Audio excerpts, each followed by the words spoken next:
Guaso, guaso. Quatnalas, quatnalas. Quail, quail. Hulta, hulta. Wisinis, wisinis. Waqwa, waqwa. Let's take a closer look at rounded velar sounds. So in the previous video, we talked about the velum, which is your soft palate.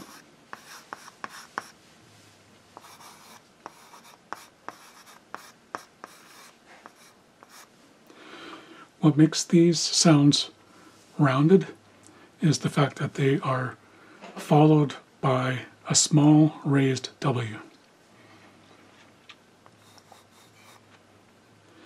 So you have a letter here, then you'll have a small raised W coming after it. So that means it's a rounded sound.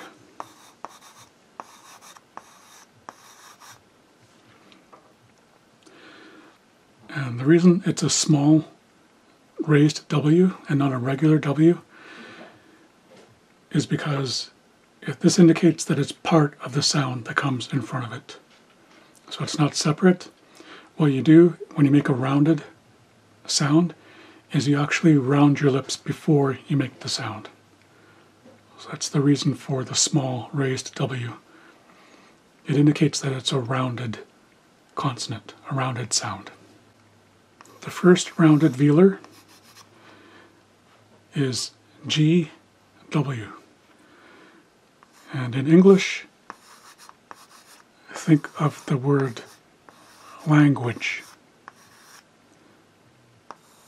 So that gwa sound in language, that is the equivalent of a G with the small raised W.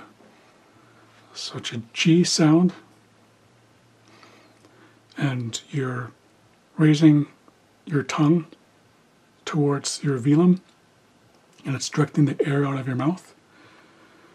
So it's the velar part of that term, and then you're rounding it before you start to pronounce it. So that's the rounded part of rounded velar. Next we have a KW. In English, it sounds like the word question. Question. KW, question. And we also have a K, rounded K, but it has an apostrophe over top of it. And this is a glottalized or ejective rounded K. So if K sounds like kwa, then the KW with an apostrophe over top of it sounds like kwa. Next we have X, W. So there's no English word that I can think of that has the same sound, because the X sounds differently in Haisakela than it does in English. So it makes more of a H sound. So an X with a W immediately behind it sounds like hua, hua. And again, there's not really any English equivalent for that. We do have a W, like the word wall in English. And we have a W with an apostrophe over top of it. And this is a glottalized W. So it's like the regular W makes a W sound, but there will be a very short pause in front of it if there's a sound coming before it. Let's take a closer look at rounded velar sounds.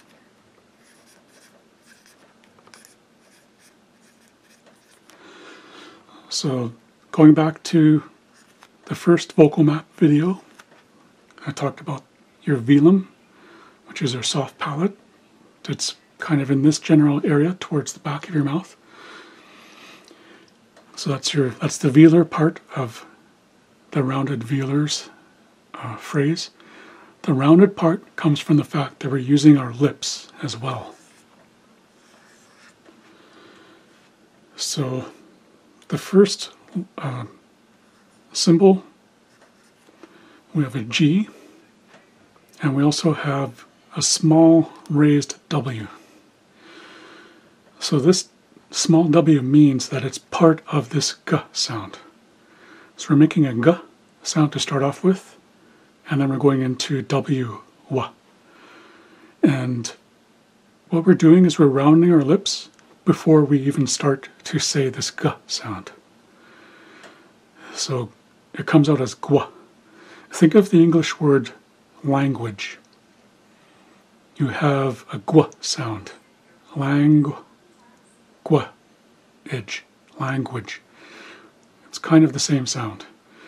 And Haislikella, the word we can use as an example, guaso, which means pig. Guaso. The next letter is a rounded K, K with a small W following it.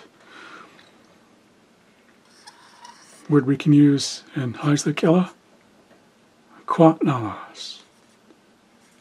Quatnalas.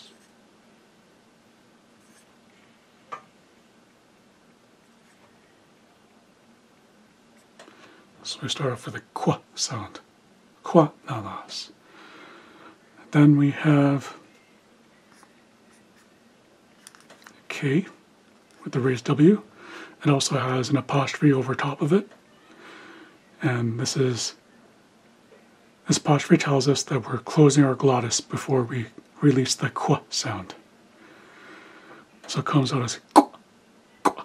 And an example of this can be seen in the word quaeth.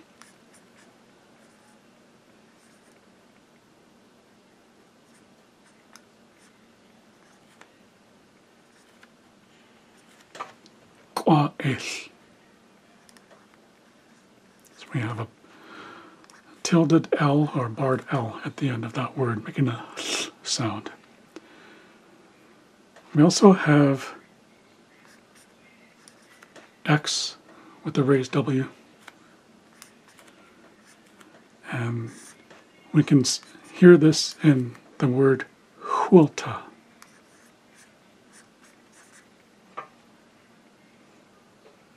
Huilta means fire or burn. Huilta. Huilta. We also have a W, and this is like the W you hear in English.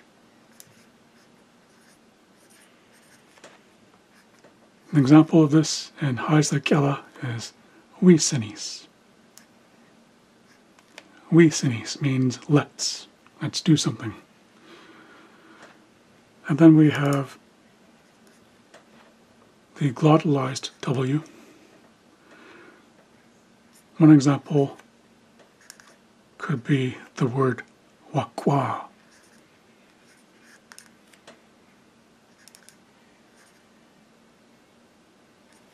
So wakwa means sibling of the opposite gender. In one of our previous videos, we looked at menasut, which means sibling of the same gender. Wakwa means sibling of the opposite gender. So those are rounded velar sounds. Wa.